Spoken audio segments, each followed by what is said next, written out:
Hello बच्चा party पलटन, क्या हाल चाल है? सभी को नमस्कार। मैं हूं आपका होस्ट दोस्त, आपका फिजिक्स मेंटर प्रिंस त्यागी। तो आज हम बात करेंगे वेक्टर के पार्ट 6 की, या फिर कह सकते हैं डे 6 की। तो डे 6 के अंदर या वेक्टर पार्ट 6 के अंदर हम लोग पढ़ रहे हैं cross product vector product of two vectors. अभी तक आप लोग पढ़कर आए हो तो वेल एंड गुड होगा, क्योंकि अगर नहीं पढ़ा होगा तो चीजें सब कुछ बाउंस कर जाएंगी ऊपर से। मेरी बात समझ आ रही है? तो थोड़ी आगे की तरफ चलते हैं, चीजों को निहारते हैं।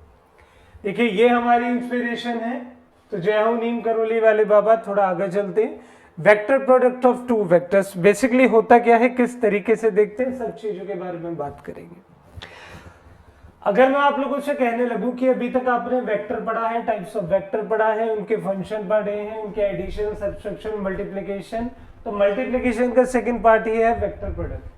तो अगर मैं आप लोगों के आगे सिंपल सी एक लाइन लिख दूं तो आपको समझ जाना चाहिए कि अगर एक वेक्टर है ए, एक वेक्टर है बी, और इन दोनों के बीच में एक एंगल है थीटा, और मैं इसे मल्टीप्लाई करना चाहता हूं, लेकिन मल्टीप्लाई करने का तरीका है ए क्रॉस बी, तो it will go like that, A modulus B modulus sine theta और N.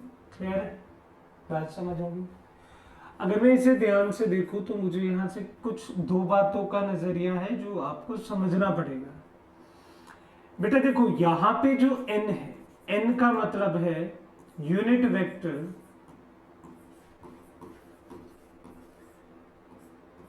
Perpendicular to the plane. अब ये कौन सा प्लेन है, ये कैसा प्लेन है, ये दे क्या रहा है, ये सब चीजों से रिलेटेड आपको पता होना चाहिए। बताएंगे सब कुछ। इसी को हम लोग क्या बोलते हैं? इसी को हम लोग बोलते हैं क्रॉस प्रोडक्ट। क्या बोला जाता है? Cross product. अगर आपको इसके बारे में थोड़ी बात पता हो तो अच्छी बात है, कोई दिक्कत वाली नहीं है। लेकिन अगर आपको इसके बारे में नहीं पता तो बहुत सारी दिक्कतें शुरू हो जाएंगी। एक सपोज करो, मैं आप लोगों से कहना चाहूंगा कि दो वेक्टर हैं, एक वेक्टर है ए और एक वेक्टर है बी। मतलब एक वेक्टर कौन सा है? ए वाला, और दूसरा वेक्टर कौन सा है? बी वाला। और मैं आप लोगों से कहता हूं कि यार इन्हें क्रॉस करना है, मतलब ए क्रॉस बी, ऐसे मल्टीप्लाई करना है। तो आप लोगों को जानकारी हैरानी होगी कि जो इसका रिजल्टेंट है ना, वो इन दोनों के ही परपेंडिकुलर आएगा, और इनका रिजल्टेंट होगा कौन? Small N. कौन होगा? Small N. क्लियर है? चलिए हम थोड़ा आगे बढ़ते हैं और आपको कुछ चीजों के बारे में समझाते हैं।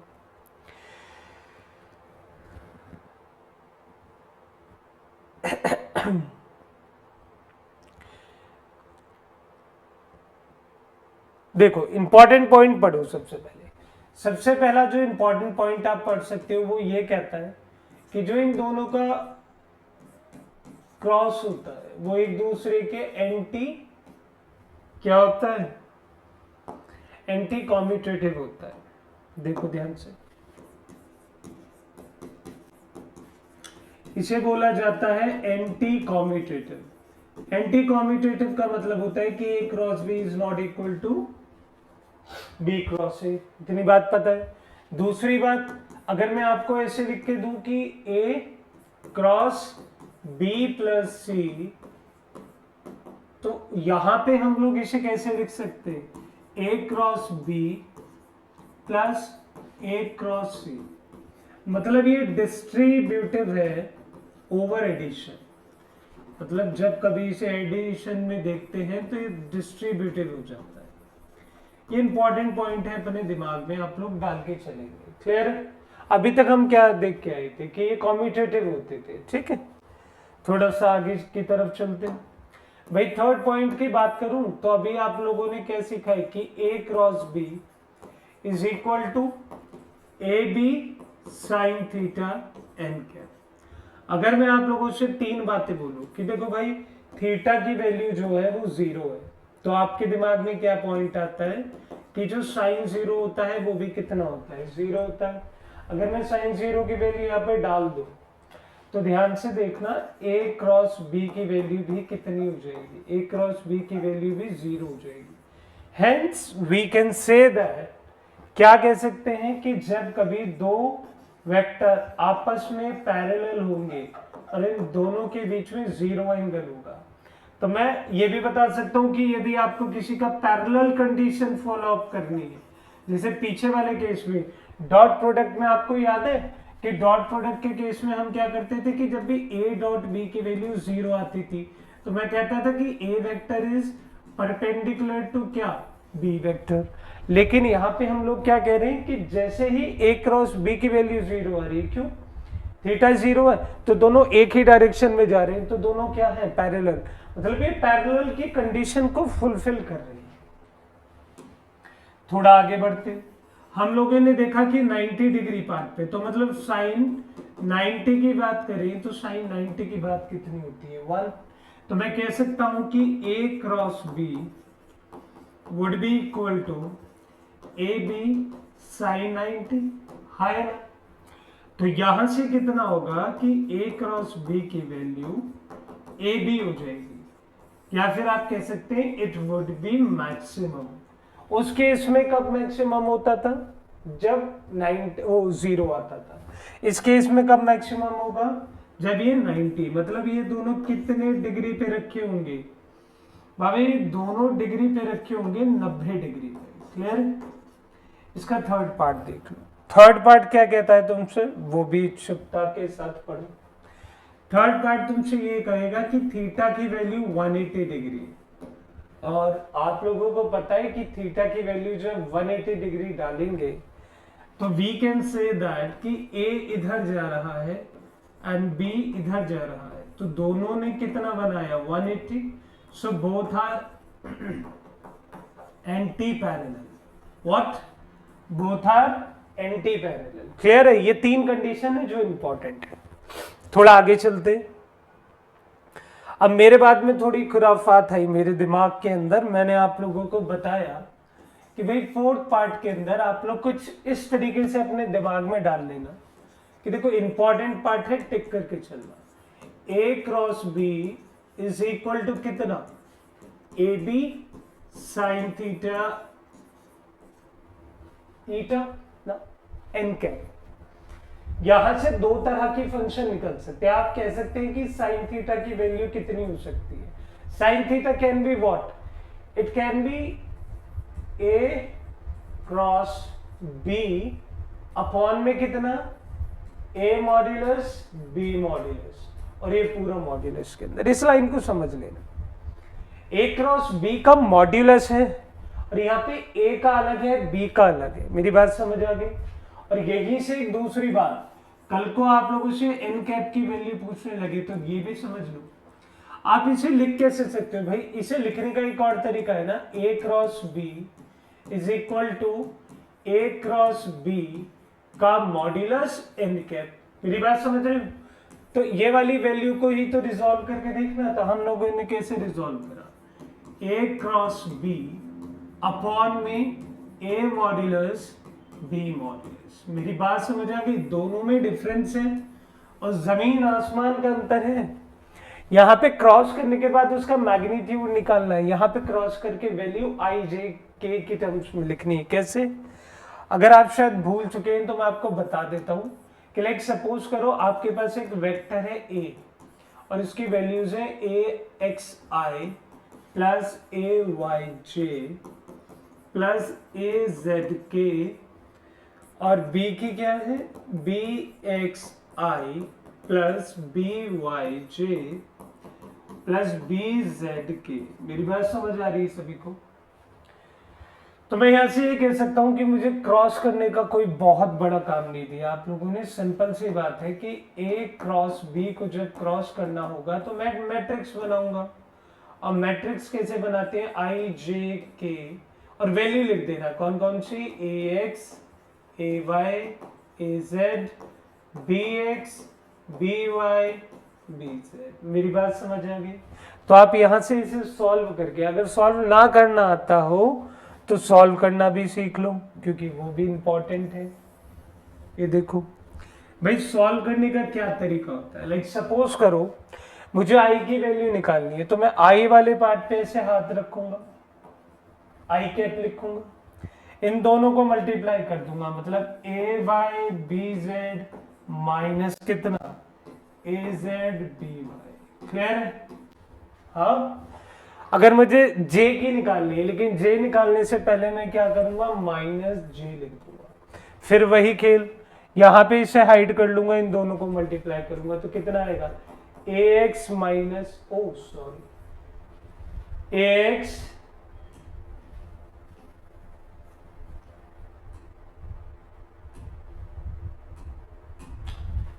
ए एक्स के साथ b z minus b x a z. Done. फिर प्लस करूंगा किसके साथ, के साथ, repeat the whole process again. सही। तो देखो इस तरीके से आप इसकी वैल्यूज को निकाल सकते हैं, है ना। ये ऑर्थोगोनल सिस्टम है, याद करो, this is your orthogonal system in terms of i j k. देखो क्लियर हो गई बातें। मैंने कुछ नहीं करा, इंपॉर्टेंट पॉइंट तुम्हारे आगे लिखे और तुम लोगों ने आराम से अपनी चीजों को समझ लिया, मैंने कुछ नहीं करा। थोड़ा आगे चलते हैं, समझ लेते हैं, कुछ पॉइंट्स को आगे पढ़ते हैं। मैंने बोला कि यार देखो, मुझे अभी तक क्या समझ आया है कि ए क्रॉस बी का सिंपल मतलब है ए बी साइन थीटा। अब एक बच्चा मेरे पास आया, कहता है कि sir when A is equal to B then, तो मैंने बोला कि भाई उसे बोलेंगे A क्रॉस C। तो कहता है वैल्यू बताओ, वैल्यू। ठीक है यार बता देता हूं। मैंने बोला A का स्क्वायर साइन का 0, क्यों? क्योंकि दोनों सेम डायरेक्शन में। तो सर बोलता है कि A क्रॉस स्क्वायर की वैल्यू तो 0 आएगी। Oh shit, yes.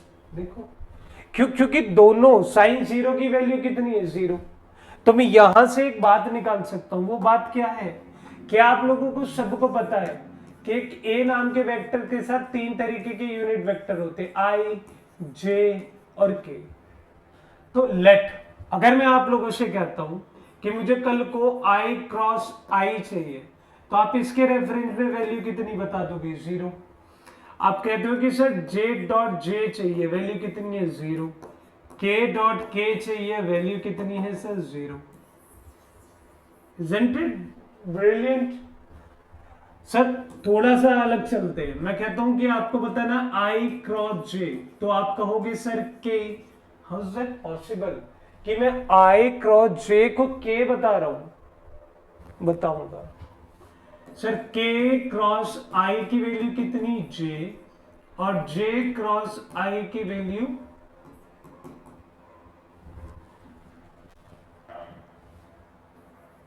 देखो ऐसे सीखो, इसे सिखाने का ही तरीका बता देता हूं। लाइक आप मेरे से कहते हैं कि सर मेरे पास 2 वेक्टर है, एक वेक्टर है ए, मेरे पास एक वेक्टर है बी, और मुझे क्रॉस करना है। तो मैंने कहा यहां पे लगा लो आई, यहां पे लगा लो जे, और यहां पे जो आ रहा होगा वो क्या होगा, के। तो आप कह सकते हैं कि ए क्रॉस बी की जो वैल्यू आएगी वो कितनी होगी, वो होगी सर के वेक्टर। क्लियर है? कल को अगर मैं आप लोगों से कहने लगूं कि b क्रॉस a की वैल्यू कितनी आएगी, तो आप लोग कहेंगे माइनस के वेक्टर। तो मैं आपके लिए बहुत छोटा सा काम कर सकता हूं जो आपके दिलो दिमाग में वो चीज बैठा जाएगा। कैसे, वो देख लो। हम रूल्स पे जाते हैं, ज्योमेट्रिकल रिप्रेजेंटेशन बाद में करेंगे, हम रूल्स पे जाते हैं। हम लोगों ने सिंपल सी एक भाषा सीखी हुई है कि भाई a क्रॉस b जो है ये दोनों एक प्लेन में है, ये दोनों एक प्लेन में। लाइक सपोज करो कि ये ए है और ये बी है, हाँ, और थीटा एंगल इनके बीच में, कुछ भी हो सकता है। मैंने इनसे कुछ बातचीत करी और मैंने पूछा भाई ए cross B, A cross B, A cross B की वैल्यू कितनी आएगी? तो आप एक बात मान के हैरान होंगे, इसकी वैल्यू इसके परपेंडिकुलर आएगी, मतलब प्लेन से बाहर आएगी। तो इसकी कोई भी वैल्यू, लाइक मानो n, तो n इसका आंसर आ जाएगा। क्लियर है? अगर कल को आप मेरे पास आते और कहते सर ये a है, ये b है, फिर से जो परपेंडिकुलर है वो n कैप है, तो आपको बताना है कि b क्रॉस a कितना आएगा, कि कितना, b क्रॉस a। तो b क्रॉस a आएगा -n कैप। कितना आएगा? -n cap. बात समझ आ गई? सर आप कर क्या रहे हो, किस तरीके से डिफाइन कर रहे हो, हमें समझ नहीं आ रहा। बेटा यहाँ पे दो रूल है। सबसे पहला रूल जो आता है वो है राइट हैंड थंब रूल। अब पैरों का तो देखो कोई करेगा नहीं, तो राइट हैंड थंब रूल ये कहता क्या है, ये तुमसे कुछ इस तरीके से कहता है कि भाई देखो सिंपल कहानी है कि अगर मैं आप लोगों से कहता हूं कि मैं कोई भी चीज एंटी क्लॉकवाइज डायरेक्शन में चला रहा हूं, ये रहा मेरे पास, मैं कोई भी चीज एंटी क्लॉकवाइज डायरेक्शन में चला रहा हूं, तो मेरा अंगूठा आपकी तरफ जा रहा है ना। मैं अगर कोई क्लॉकवाइज डायरेक्शन में चला रहा हूं तो मेरा अंगूठा अंदर की तरफ जा रहा है, हाँ है ना। तो मैं ये कह सकता हूं कि अगर ये ए वेक्टर है, ये बी वेक्टर है, और मैं इन्हें जोड़ना चाहता हूं, मैं जोड़ना कुछ इस तरीके से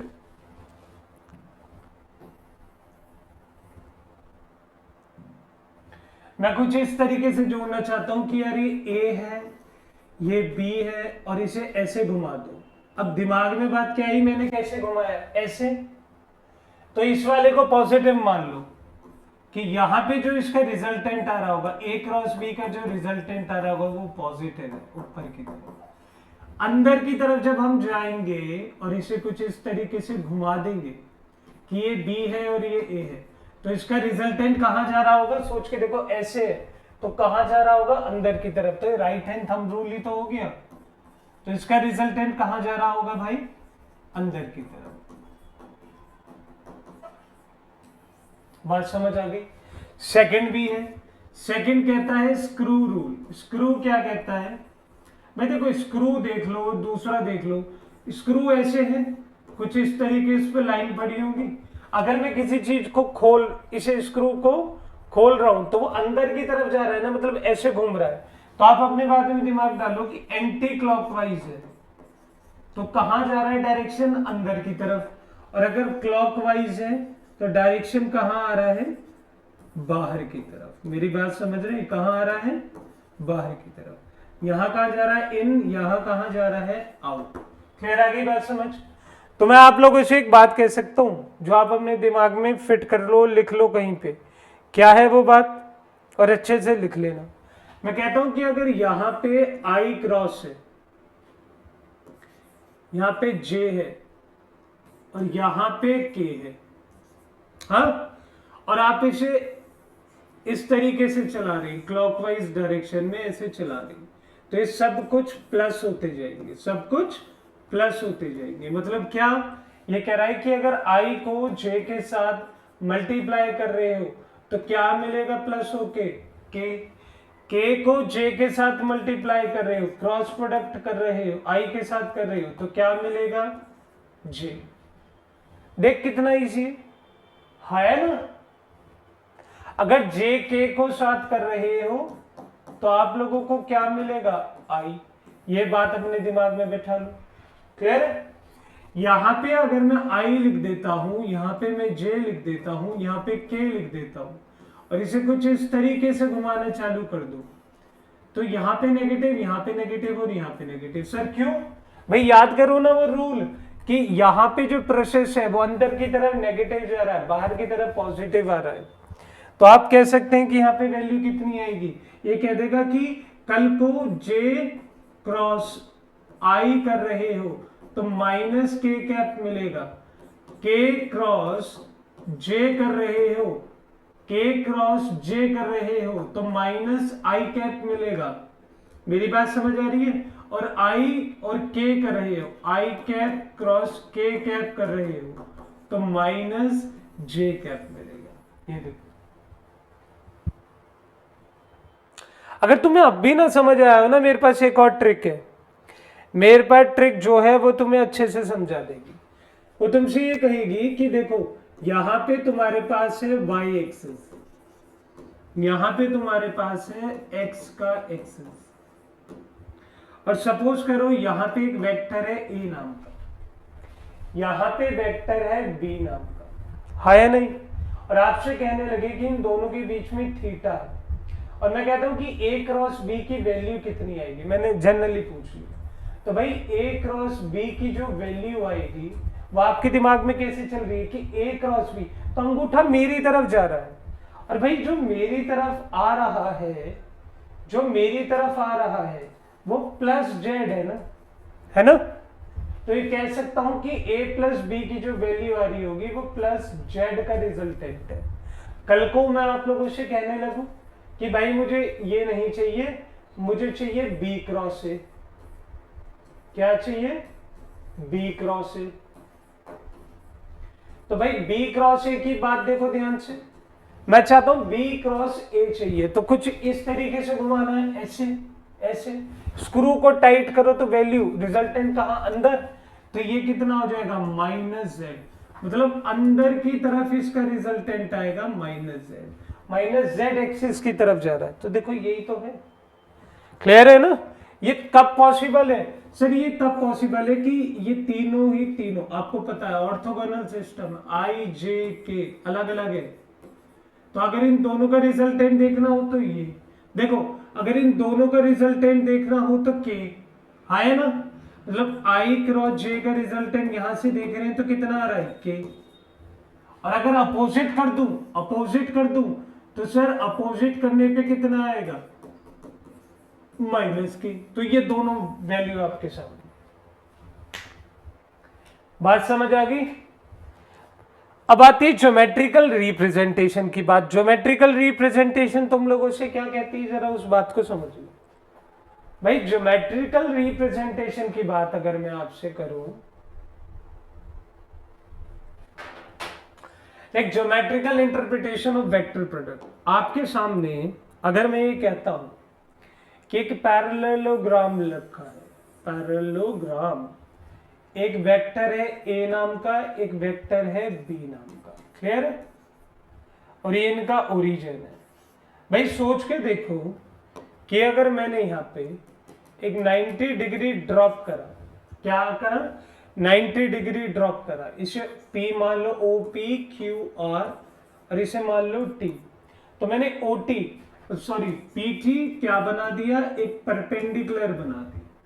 अब आपको पता है कि अगर मैं इसे पूरा एक ट्राइंगल मान लूं तो आप क्या कहोगे कि in triangle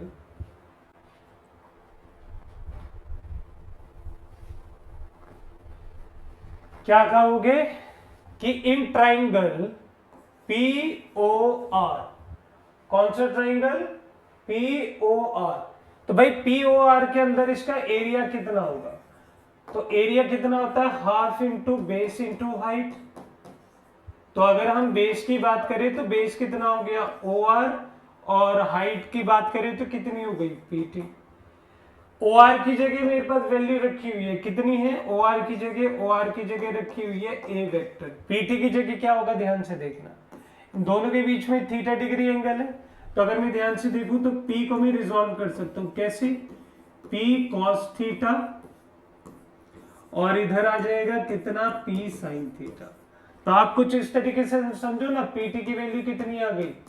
P sin theta. कितनी आ गई?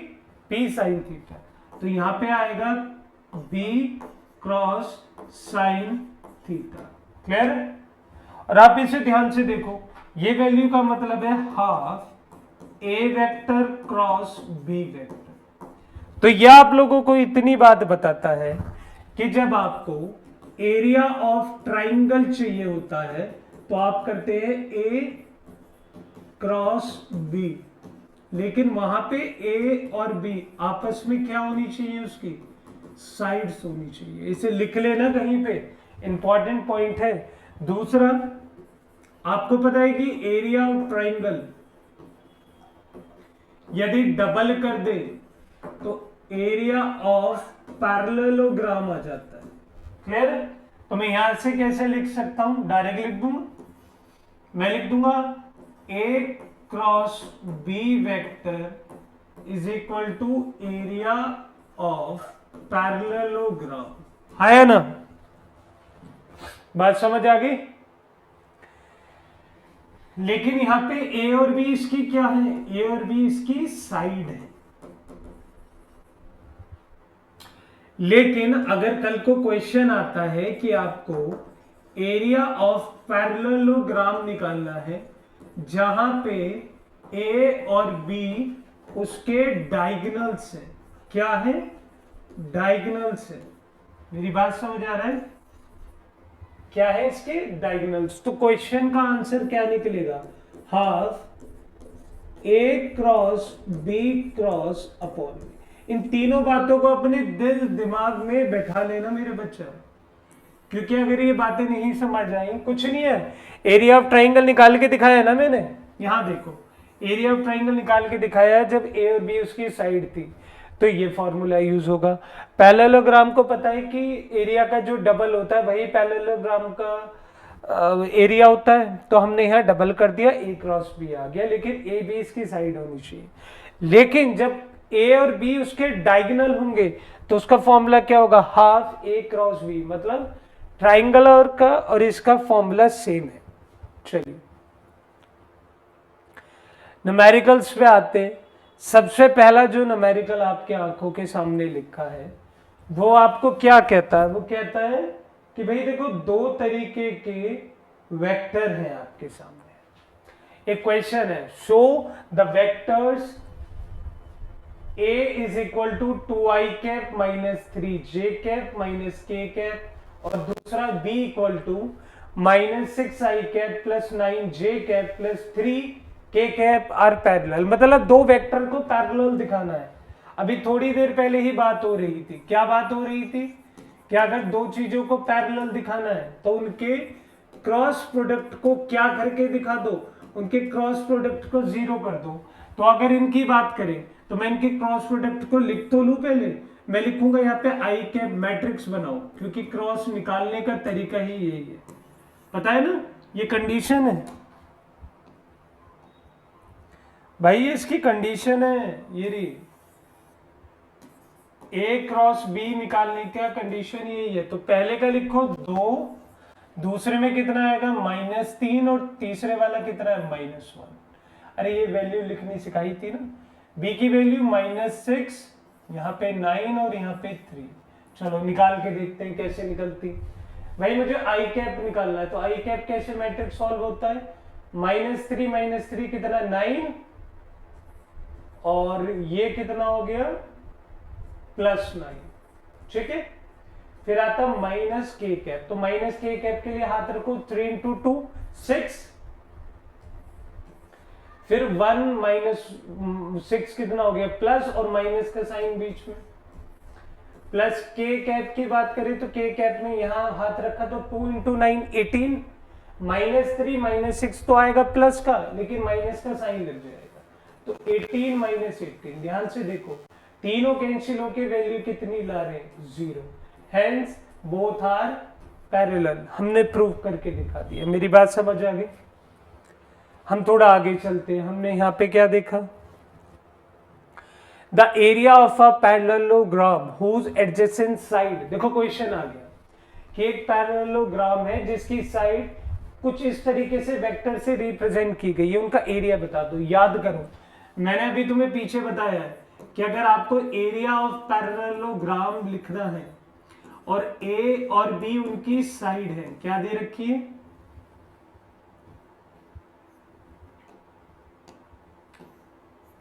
ए और बी उनकी साइड से। भाई निकालने का तरीका क्या है? निकालने का तरीका है ए क्रॉस बी का मॉड्यूलस, डायरेक्ट निकाल देना। अब ए क्रॉस बी इन दोनों का निकालना है तो देखो कितना इजी है। ए गिवन है कितना? ए गिवन है -i -2j cap -3k cap. B की वैल्यू कितनी है? -i cap +2j cap -3 cap. Clear है? अब आपको वेक्टर सॉल्व करना है, तो आप कैसे सॉल्व करेंगे? मैट्रिक्स बनाओ। तो मैट्रिक्स के सबसे पहले i j k, और यहाँ पे ax की वैल्यू लिखो, तो -1 -2 -3 है नहीं। अगले में लिखेंगे कितना? -1 2 और आगे -3। चलो सॉल्व करते हैं, तुम भी कर ले करो सॉल्व। तो आई कैप इज इक्वल टू कितना कितना आ जाएगा? 6, और 2 × 3 6, और वो भी कितने का? -6। क्लियर? चलो देखेंगे, आगे जाके देखेंगे। जे की वैल्यू -3 × 1, -3 × 1 तो 3, और इसके साथ -3 × 1 तो कितना आ गया, +3।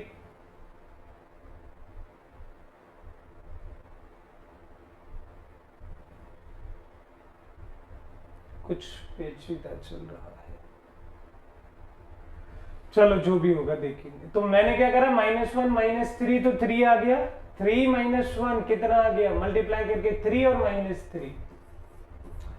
अब बात आती है प्लस के की, तो प्लस के की बात करें तो प्लस के अंदर हम लोग क्या देख पा रहे हैं, 2 × -1 तो कितना है ये, -2, और -2 × -1 इसकी वैल्यू कितनी आएगी बच्चों बेटी,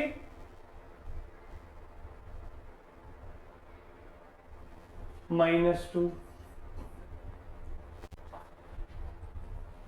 कहीं ना कहीं तो गड़बड़ हो रही है, देखो देखो देखो, आई कैप -6 -2 और सॉरी ये प्लस में आएगा। जे की वैल्यू देखें तो 3 × 1 3 और -3, चलो ठीक है देखते हैं। यहाँ पे कितना आएगा, 12 आई कैप, माइनस कितना आ जाएगा 0, प्लस में कितना आएगा -4 कैप, क्लियर। और वैल्यूज को देखते हैं क्या आता है, अंडर रूट करो 144 + 6 तो ये कितना आएगा, अंडर रूट 160। तो वैल्यू कितनी आ गई, 4 अलग 10 अलग, तो इसे आप लिख सकते हो 16 × 10, तो इट विल बी कितना, 4 अंडर रूट 10। देखिए कुछ ऐसा आंसर आ रहा है, आ गया, यही आपका आंसर। देखो एक बात और है, रियल टाइम में मैं कर रहा हूं तो कहीं ना कहीं प्रॉब्लम मुझे भी आ गई, तो मे भी आप लोगों को आ जाए, तो प्लीज इसे अच्छे से सॉल्व करना और यहाँ पे चीजों को समझ लेना। ये माइनस प्लस में थोड़ा गलती हो जाती है। चलिए दोबारा आता है एक और क्वेश्चन, अच्छा समझिए, उसे करके देखिए, पॉज करें आप जरा 2-4 सेकंड के लिए, करो करो। If A and B vector denote side of the parallelogram and its area is A B upon 2, find the angle between A and B. ये तुमसे क्या कह रहा है भाई, ये तुमसे कहता है कि पैरेललोग्राम है जिसकी साइड है ए, जिसकी साइड है बी, क्लियर है, और थीटा एंगल गिवन है। इन्होंने आपसे पहले ही कह दिया कि जो इसका एरिया है पैरेललोग्राम का वो कितना है, AB/2। और मैंने आप लोगों को सिखा रखा है, जब कभी इस तरीके से एंगल पूछा जाएगा या जिस इस तरीके से एरिया पूछा जाएगा तो आपके पास फॉर्मूला है A×B, तो मतलब आपको A×B की वैल्यू पता है कितनी है, AB sin थीटा। तो AB sin थीटा की जगह आप कितना लिख सकते हैं, AB/2, तो AB से AB कैंसिल, और sin थीटा की वैल्यू 1/2 कब आती है, जब थीटा की वैल्यू कितनी होती है मेरे लाल, 30 डिग्री। क्लियर हो गई, कितनी होती है, 30 डिग्री। देखो कितना इजी क्वेश्चन है, क्वेश्चन इजी है, आप करने वाले होने चाहिए।